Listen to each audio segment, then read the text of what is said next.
Welcome to our channel. Today we how to log into Creative Market, full guide step by step clearly. To log into Creative Market, start by opening your preferred web browser.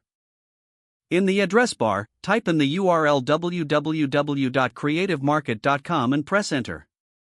Once the website loads, look for the login button located at the top right corner of the homepage. Click on the login button.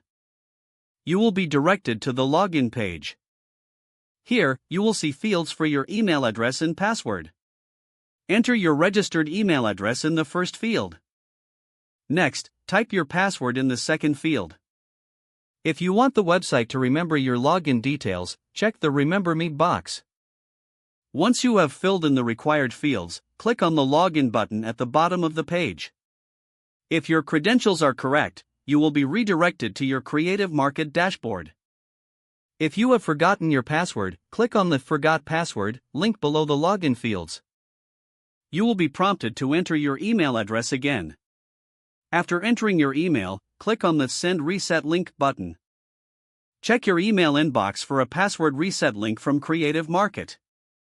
Follow the instructions in the email to create a new password. Return to the login page after resetting your password. Enter your email address and new password to log in.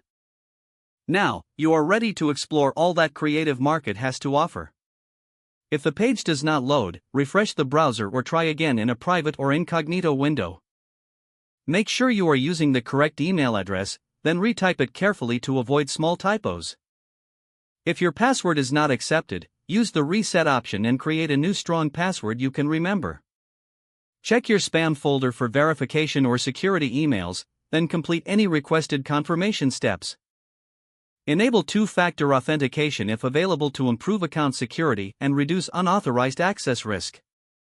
After signing in, review your profile details so your contact information and settings are accurate and current.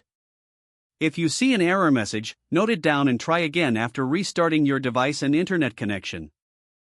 Log out when you finish, especially on shared devices, to keep your account and payment information secure. If the page does not load, refresh the browser or try again in a private or incognito window. Don't forget to like this video and subscribe to our channel for more step-by-step tech guides.